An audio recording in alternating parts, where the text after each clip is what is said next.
There we go. This time I'll actually do my intro with the camera rolling. Hello everybody, and welcome to another video. It's currently 2:30 AM, and I'm back in the Edge of the Mist. They actually did a 24-hour-long test, which I was told about and then promptly forgot about, and now I'm getting in like 6 hours before it closes. So, today we are going to be having a look at the jungle region. I've already uploaded the 2 tours of the other 2 areas. You can probably find links in the description if I remember to. Today we're actually going to be looking at the jungle region and also the central region too. And I've actually just sort of jumped in as quick as possible because I've noticed my server has access already to all 3 unique objectives. So this will be really nice. Now, do you guys remember how I told you that we had the ice storm here and we have the cannons here? The jungle area gets a flat universal buff to all of their players, no matter where they are in this map, that becomes more potent with the more of these objectives that you own. So this one, and this one. And I think because of the nature of this buff, in concept, it sounds like the strongest. I have no doubt that the numbers can be toned down to the point where it is balanced, but the question is, if you have to tone it down too far, does it sort of make it a bit of a non-mechanic? However, I will show you guys. The buff has the Conjure Lightning Hammer actual active effect icon. I'm sure that will eventually change, but it's currently called, by the way, anything in parentheses, like double parentheses like this, these are like placeholder things that Arena have just got in for now, and like haven't necessarily been finalized, and you'll notice 99% of the dialogue in this map is therefore placeholder. But anyway, this is currently known as the jungle bonus. It tells you the tier that you own, so we're currently on tier 3. This is probably, out of all the buffs as well, the most clear as to what this like global modifier gives you. Like the storm, if you are on the side of the Kodan, you're not necessarily going to know what the storm's doing your first time in, but here you will know. You have an active effect on you. Gain health every second. And this also heals conditions with a chance to create lightning on attack. I actually haven't participated in combat with this buff on me. However, the chance to create lightning on attack sounds an awful lot like the Runes of Air, which, if you guys aren't familiar, it will create a lightning strike, literally just like this ability that Elementalists get, or like on the Sigil of Air, and it's like a chance to proc while you're being hammered on. So it sort of sounds, and that's the tier 6 on the Sigil of Air, on the Runes of Air, sorry. Sounds like it's going to be something like that. You'll notice that it says you're gaining just natural regeneration, but also that it heals conditions. I think that the text there is very specific, and I don't think this is necessarily going to cleanse conditions. If it was cleansing conditions too, I feel like that would be like super OP. It depends though, of course, maybe on the rate of how often it ticks up and actually cleanses them. But it says heals conditions, so that makes me think that perhaps the regen you have on you grows with the more conditions that you have on you, which I think is familiar to both some skills in this game and maybe even the first one too. So that's pretty interesting, and the area we're in, we're actually in the red server. Somebody mentioned something to me and said, hey, why aren't the green server in the jungle area, the blue server in the snowy area, and the red server in the desert? I think that's a really good point. Maybe it's just the way that they do it, and they can't really ensure that will happen in each matchup. But this area currently belongs to red, and it's the jungle section. And they've basically said this is meant to have like a big kind of Lost City-ish vibe to it, and it certainly does have that. I've sort of saved this one for last, not because I know more about the mechanics here, but because this is definitely my favourite region aesthetically. So here we're currently in the safe zone, we're our airship, we've got a bunch of NPCs. They added a bunch more legendary defenders to the area. I guess some people were breaking through, and they've added invulnerability, determined as it's called, invulnerability to all of the players in this region, so that you can't be trolled or camped, I suppose. And I think that's important because there is a buff which you guys are going to see here in the jungle area that is used sort of, unless it's changed, which I don't think it has, is used as a scouting device that makes you invulnerable, but you're unable to attack or whatever. So with that invulnerability, in theory, you could come through legendary defenders and they wouldn't be able to kill you. It was something I thought of immediately when I heard of the buff, but I never really tried it out. So anyway, you'll notice the map's kind of off at the moment. The map's still not finalised. You've got this weird hard cut here and so forth. But what I'm going to do is walk across these alleyways here and show you guys the jungle keep first of all. We always tend to start with the keeps, don't we?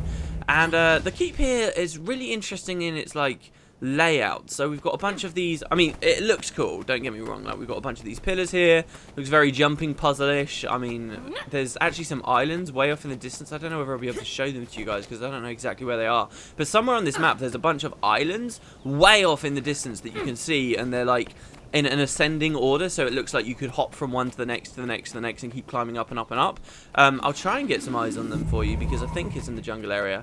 I think there's still opportunity for a jumping puzzles type thing, and they haven't said that they're not going to do it. They've just said that they've like not implemented anything or really toyed with the idea just yet. Anyway, you'll notice way above us there's loads of terrain. That's because there's a big sort of height thing going on with the keep here in the jungle, which I will show you guys quite promptly. We're going to move along here, though, to keep our eye out for those islands, because now that I've remembered them, it's made me think, I definitely have to show that. So there have been a few updates, you know, various changes. I think actually one of the events to do with the script was removed in this area. A bit of a shame I never managed to get footage for you guys of that before it was removed, but hey, I guess it doesn't matter since when it eventually comes out, it won't be there.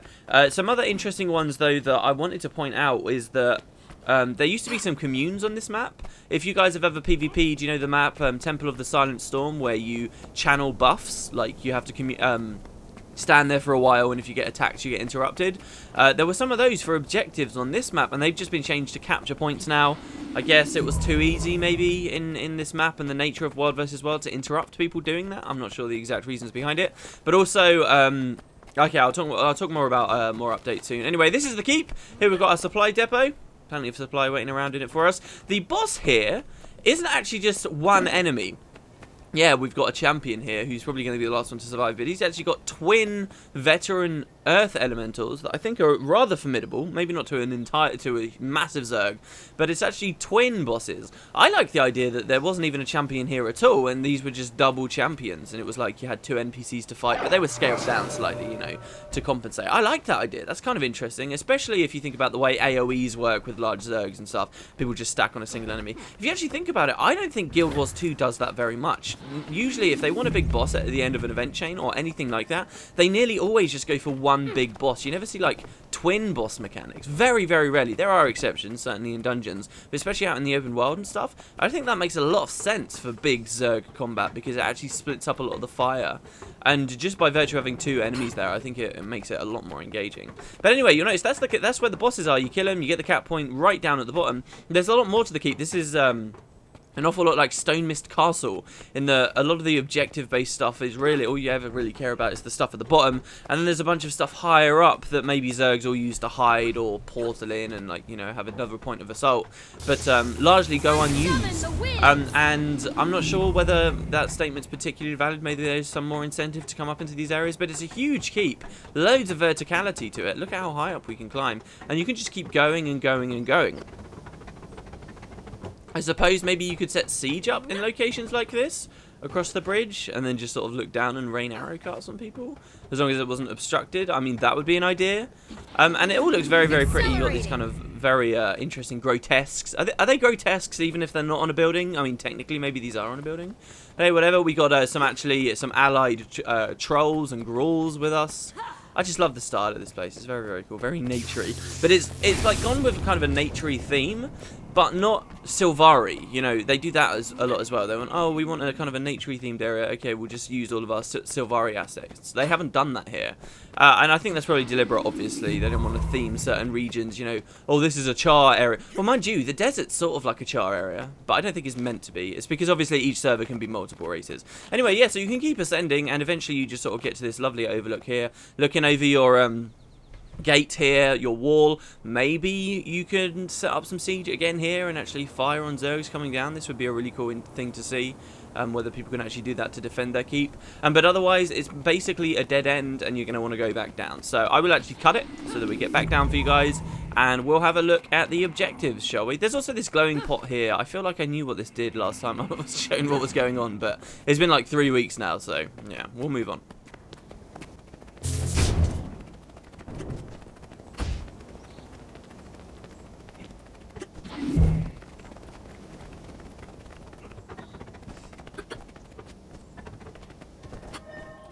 This is pretty interesting too as well, guys, for multiple reasons, okay? So over here, if you walk close to this, a holographic Sky Captain will actually summon for you.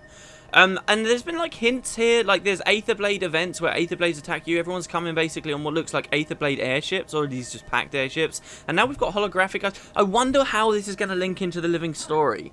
Like, when we get the conclusion of the Scarlet story, is this somehow going to give us the true origins of the Aether Blades somehow, and these Sky Captains are actually sort of showing us this new map. This is the region of the mists that they originally came from somehow. But aside from the lore as well, these guys actually act as scouts, and they will talk to you about the regions. I don't know whether these are new. They'll talk to you about the area and describe sort of a bit of lore behind it. So let's have a look. Standing by.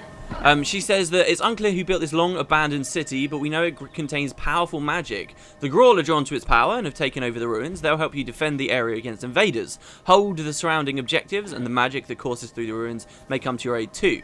Capture this objective and commune with the altar, blah blah blah. That's just going to be gameplay stuff there. So yeah, I mean, they're kind of going for the idea that there were real people. I find it very hard that built this, and these are the real ruins of an ancient civilization. I find it very hard to get enthused about lore in the Mists, honestly, just because it's such an open book to the devs and they can do whatever the hell they want, especially with the inclusion of fractals. It's like, oh yeah, it's such a wide scope for whether it actually has significance or not. I very rarely actually get enthused, you know, being like, oh, who did build this? Was this one of the ancient races of Tyria? One of the ancient magic wielding races? I find it very difficult, right? But maybe we'll see some kind of connection in the living story, because at the end of the day, it doesn't matter unless it's actually relevant to story that we're getting, characters that we know, cutscenes that we're going to be seeing, stuff like that.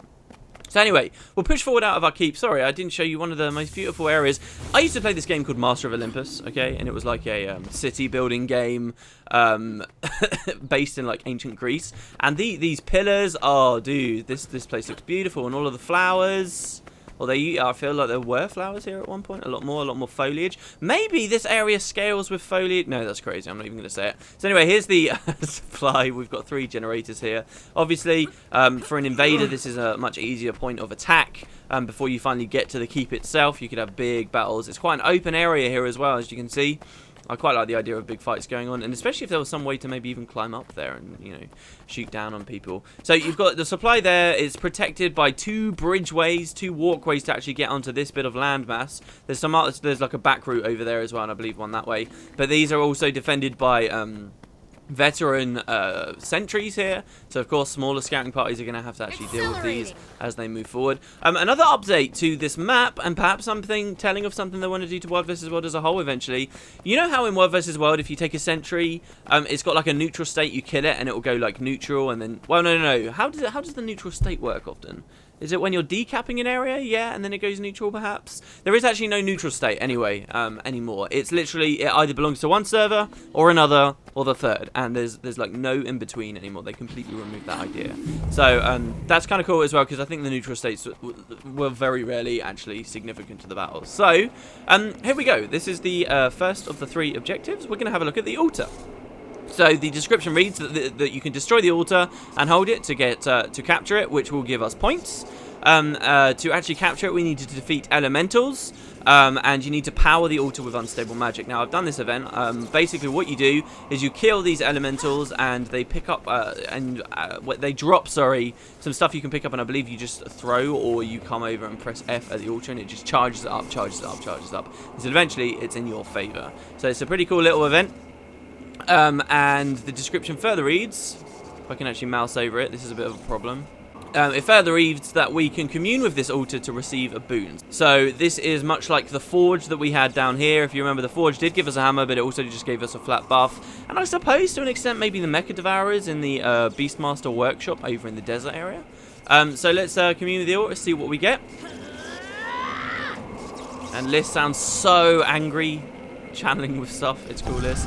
And this is the sentry scout thing that I was talking about. So here we've got Spirit of Light. We have become a Spirit of Light. The Spirit of Light will only last 3 minutes, but we can travel with impunity at the speed of light. We are immune to conditions and damage, and our movement speed is increased by 50%. I love stuff in this game that allows you to break through that hard 33% movement speed cap. I love that stuff because, like, even like super speed and things, when you're an engineer, all these do is remove the combat penalty that you get to your movement speed just for being in combat. They don't really make you move faster than the 33% cap, and you know, it's such a low cap and it's such an easily accessible sensible cap. I feel like any mechanics in the game that push you past that are actually quite exciting and interesting, and there's a lot of scope for that in the game.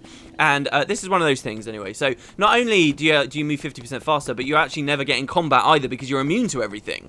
So you just move incredibly quickly. This is for scouting around. I guess this is what people were using to get into other people's bases, and then they did, you know, they added more legendary defenders. And you also get an ability which allows us to explode in a burst of light, which damages nearby enemies and returns us to our normal form. There's no tooltip telling me how much damage that does. I believe it's actually not that much, so don't expect this to be like some massive nuke thing. Though perhaps you could play into that as an advantage if you had like a whole group of people, because there's no limit to how many people could be in these. You know, you get 20 people just walk next to someone as a spirit of light and then burst at them. That would be kind of interesting, especially if you wanted to use it to like nuke out an NPC maybe. You know, these are options, probably not very viable, probably not something we will see, but it's cool. I like the idea.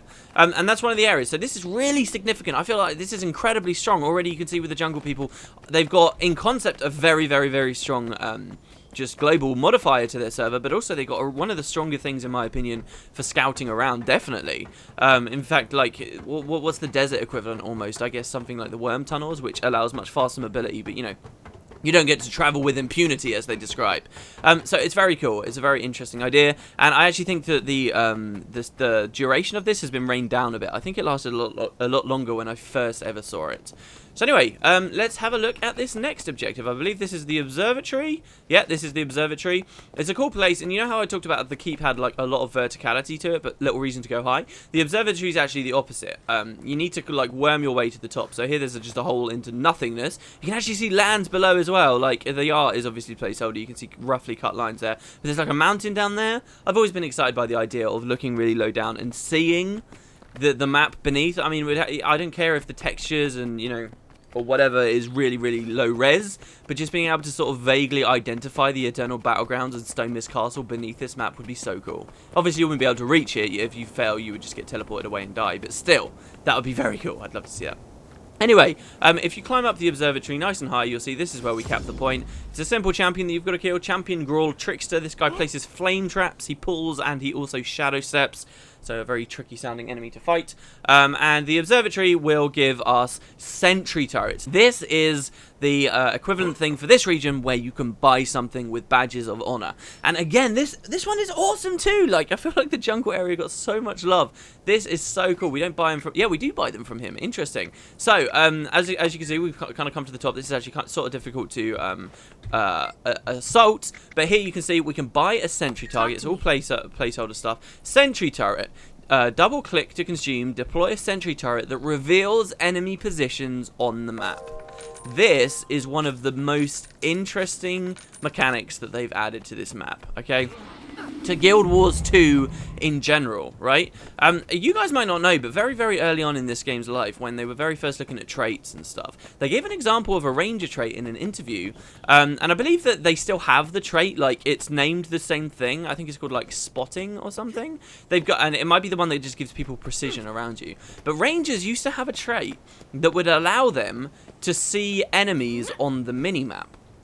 I don't know how long that was in-game, or whether it was only ever something in concept and it never really was added to the game. But they used to have that, and, you know, it was a big thing originally that this game wasn't going to have red dots on the minimap. And one of the strongest moves I feel they made.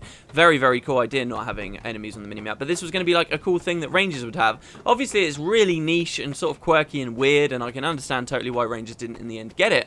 But I think that there's a good chance that they, like, worked out the code for how that might work.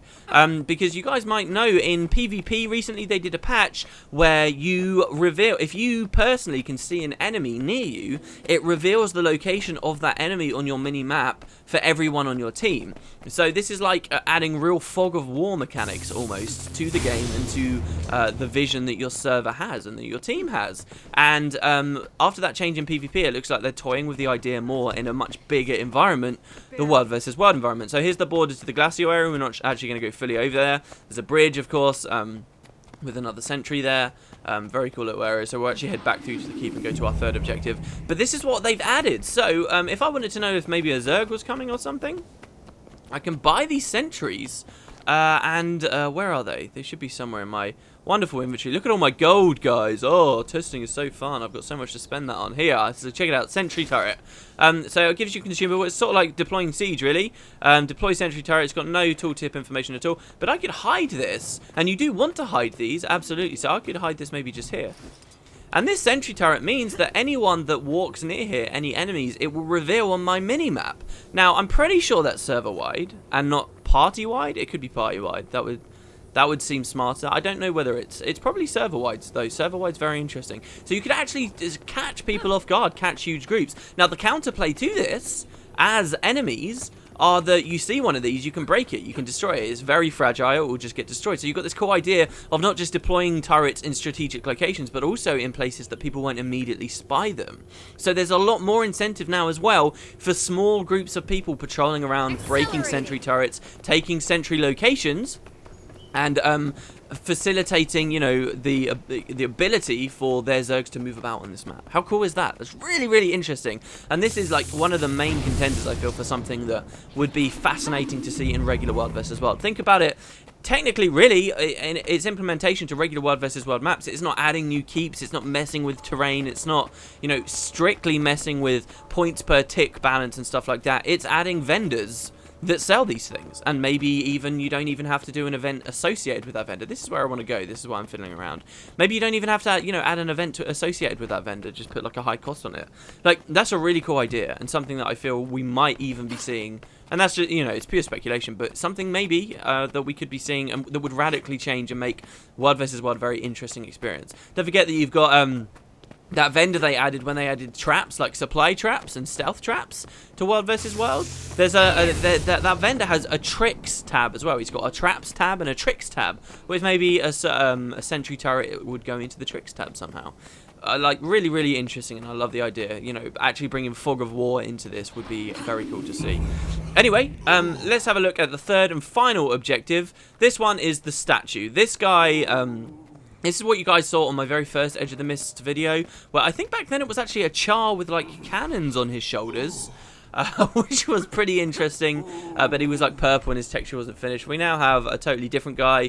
This dude looks a lot like, you know, the Solitary Colossus or whatever. Not the Solitary Colossus, sorry, just the Colossus in the Fractals, and maybe even a bit like the Anomaly is what I was thinking, but he doesn't have 3 eyes, so whatever. Here, we've got a Champion Grawl that defends it, and a big interactable thing. If we actually have a look at the map, I'm not sure how we access this, or whether it's just a passive thing that goes on. But it says that you can use siege weapons to bombard foes. This will also obviously give you points for owning it. It's also very easy to assault. You guys might not know, but actually usually 2 objectives are like defended by towers. So like if you want to get to this, like really directly, you're gonna have to go through this tower which defends it, and then the same over here. If you want to get to this, like one of your point of access, you have to get through that tower to get to it, or maybe, yeah, I think you have to go through the tower. So there's usually 2 that are well defended, but then this one like is just open up. That's the center of the Edge of the Mist right over there, so it's very vulnerable. And the idea here is that I heard that this would like bombard towers, like enemy towers, just like passively, but it also says use siege weapons to bombard foes. Maybe there's something by climbing up here. Sorry if I'm a little bit more ignorant on this video, guys. As I say, things change. There we go, look. Super Trebuchet. Amazing. So, yeah, you can use this, I guess, to assault. Oh, look at this. This is really cool, actually. This is really cool. I've never actually been on this. So you got the tower over there, the Super Treb. It's weird that it's called a Super Treb and it's clearly a cannon. Do I have to charge it up? Oh, and you get to charge it. So you can actually use this to assault the nearby towers, perhaps if you've lost them. I actually own that tower, so I have no idea what I'm firing it at. But, yeah, what a cool idea. And also, if you look at just sort of the terrain as well, you can use it to attack people coming along this bridge. Maybe even to back attack Zergs, but I suppose that's not going to be. Or, you know, think about it from, again, an attacker's perspective. You can use it to get deeper into the Red Keep itself. What a cool idea. Let's fire a really short-range shot and see whether we can see the explosion. Boom! We destroyed that bridge! Wow! Wow, there you go, guys. I'm so glad I got footage of destroying a bridge. Wow. Oh, my goodness. I didn't even consider that that would break. Wow. You know, that I could have screwed over my server there. You could wait with that. You could wait for a big force to come across this bridge and just blow it up. Oh, my God. Amazing. And I can actually show you the mechanics for building a bridge here, too. So, I've got 10 supply at the moment. I wonder whether they changed how much it takes. No, it looks like it's still 20 supply. So, you're going to want to do 2 runs, or maybe trait for, well, get World versus World experience for more supply. I'm actually going to quickly go run some more because our supply depot is not far away, and I'll show you the construction of a bridge too. Oh, how cool, how cool. All right, I'll see you guys in a second. I'm like so desperate that nobody repairs this while I'm not looking. There are players here, but apparently they're not. They're not repairing it. So, and if you guys think about it, you can have big standoffs here where Zergs aren't going to be stupid enough. If they see someone's on the Super Trebuchet, they're not going to be stupid enough to walk on this bridge. And because it can be repaired so quickly, it only takes 2 people to repair it. You're constantly having it break and repaired again, and they're just waiting to see whether they can rush across before that next shot comes in. And there you go. This is actually an event that you will be rewarded for, and we've repaired the bridge. So those are the mechanics for the jungle or the Lost City type region. Very, very cool, right? Those are the unique objectives. I do want to take just a minute to show you guys what's going on in the center of the map. You can see we've got triple sentry locations here. I think they're spaced just far enough away that like the guards wouldn't aggro on one another. That seems like it would be kind of dumb if they did. And really, this is just more aesthetically of what we've already seen. As I said in a previous video, I thought that like it was meant to be like a blend of all of them, but I think definitely the ruiny type structures win out here. But that's fine. Each point of entry to the central location has these interesting traps that will tick. If you're stood here, every now and then they just do a bit of damage to you and bleed you. Actually, they only bleed you apparently, 10 stacks of bleeds. Maybe they should add a bit of flat damage on there. Not really sure how useful these are, honestly, at the moment. But here you can see, depending on the server, so that's kind of got a cool mist by it. This one's got some of the deserty corrugated iron type structures, and of course this is the jungle area that we've already seen. But yeah, we've got triple sentries. They all seem to be bugged out, perhaps not really working. Oh no, or those are underneath. But the reason why this area is so important is because it's quick access to all 3 towers, quick access to 3 supply generators, which you're going to want to have. So this one we actually own here, and someone was assaulting it. And again, if I had supply, I could actually, even though we own this, I think it is ticking up supply. Yeah, they always tick up supply in 30 seconds. I actually have the option here of building more generators. So here, look, we've got a supply depot with a little bit in it. I can demonstrate. I'm getting all the demonstrations in. This is good. The desert one, it was like the world was conspiring against me and I couldn't show anything off. But this time I can show stuff. So here, look, and this counts as repairs, I guess.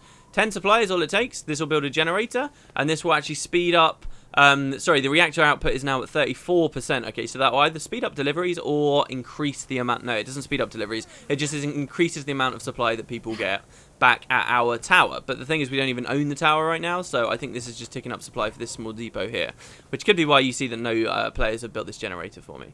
So yeah, there you go, guys.